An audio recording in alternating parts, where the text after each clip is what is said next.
Hi, I'm Professor Dr. Ashish Davalbhakta at Aesthetics Medispa and Advanced Aesthetics in Pune. In this educational video, we are going to cover some of the common risk or complications that one can encounter following a blepharoplasty. Blepharoplasty is a procedure that your surgeon may recommend for you to correct the aging changes around the eyes or the eyelids. So blepharoplasty is a medical term for eyelid surgery and mostly done to smoothen out the eyelid wrinkles and folds and bags. Commonly asked question once your surgeon has told you that you need a blepharoplasty is what are the risks and complications that I might encounter. Commonly it's a fairly safe procedure. It's a straight and standard straightforward procedure that doesn't lead to any risk or complications. But as in medical field, there's nothing that one can assuredly or guaranteedly say will not lead to risk or complications. So in the rarest of rare situations, we do have to face something. So I'm going to mention those. One of the commonest things that happen that one may not even consider to be a complication is bruising. And if you look in this picture here, this is a maybe 2-week picture post-op where a little bit of bruising is evident around the eye. The eyelid skin is fairly thin. When you lift the eyelid skin up, if even a little bit of thin layer of bleeding that or blood accumulates in that plane, that's going to be visible outside as a bruise. And that in due course of time, there's up to 3 weeks, it breaks down, that blood breaks down and body clears it away. So a bruise disappears, but it goes through the various hues as you can see in this gentleman's picture, where it has become green, then yellow, and then gradually disappears. So it takes around 3 weeks for that to happen. So one should not keep any social commitments, because even in the best of hands, you cannot prevent a bruise even if you try your level best. So bruise is one of the commonest things. There is swelling around the eyes, and eyelid skin tends to swell considerably. It's very thin. And the thinner the skin, the more lax the skin, the more swelling you will get. And the swelling can take anywhere between 6 to 8 weeks for majority of the swelling to go. That means around 80-85%. Rest of the swelling may take even up to 3 months, sometimes 6 months to disappear, and it stays at the eyelid margin mostly. So that is something that you can help to get rid of by massage, but it's a normal thing. I wouldn't even consider it to be a complication or a side effect. But yes, it would affect your social appearances in case people notice that your eyelids appear swollen. So there may be some of you who would need to know what kind of swelling you are likely to get and how it's going to affect your social appearances. Another thing that one has to look out for is excessive drying of the eyes or watering of the eyes. And it is usually associated with a condition called chemosis. So that means that there is a puffiness or swelling of the conjunctiva, and sometimes the conjunctiva becomes dry because the eyelid is unable to close during the sleep or during the daytime. And that happens because of the swelling, or sometimes because of tightness of the tissues. And the rarest of rare situation is if in case that excessive skin has been taken out by your operating surgeon.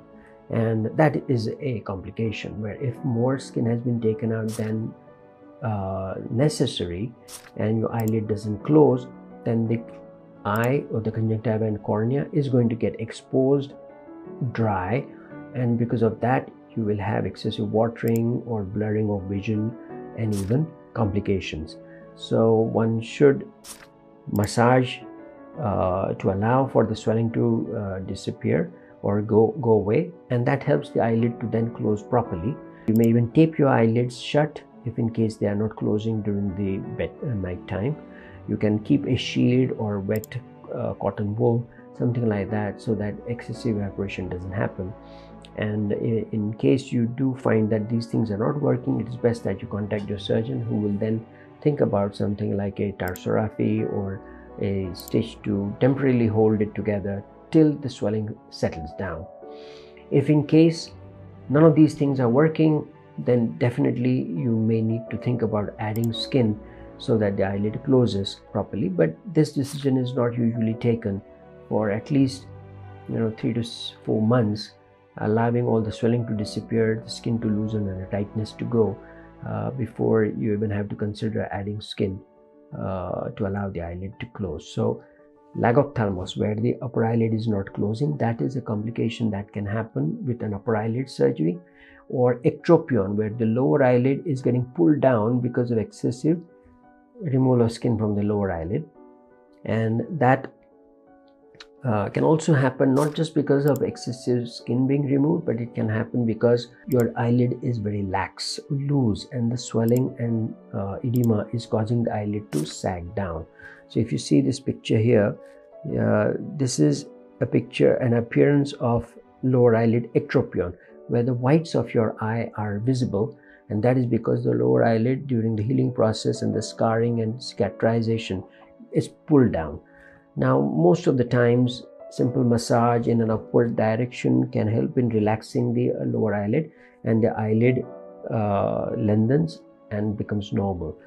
But if your surgeon hasn't taken the necessary steps to prevent ectropion from happening, and that step is called as canthopexy. So now modern eyelid surgeons, they will incorporate canthopexy or a canthoplasty, looking at the laxity of your lower eyelid. If it is very lax, then you may need even a canthoplasty, which is lower eyelid shortening, or just a canthopexy, where it is anchored to, up in a higher position till the swelling settles, until the healing process gets over, and then it settles down to a normal appearance. So sometimes after surgery, you do see that your eyes are pulled laterally and it looks a little stretched. This is normal. It is because of that canthopexy and the way tissues have been held and the swelling that your eye may look like it is a little stretched, but that settles down by 6 to 8 weeks. So just be patient and that will all settle down. It's all meant to prevent an ectropion and prevent the whites of your lower eyelid from being visible. A worse complication than this is something that is very rare, but one needs to be aware. It's mentioned in the literature, but as I said, very rare, and that's hematoma, or a blood clot in the lower eyelid area. If you bleed inside, then it can put pressure on your globe and it can affect the vision, not only blurring, but sight can be affected too. And the operating surgeon will look out for all of these things and keep an eye out and ensure that timely action is taken if anything like this is picked up. So apart from this, as I said, that all these complications are rare and they are part of the normal post-operative recovery, and by 6 to 8 weeks or maybe 3 months at the most, all of it settles down. The eyelid swelling is the one that takes the longest to go, but it goes and it starts looking a lot better, and then the benefit of the surgery is appreciated. Thank you.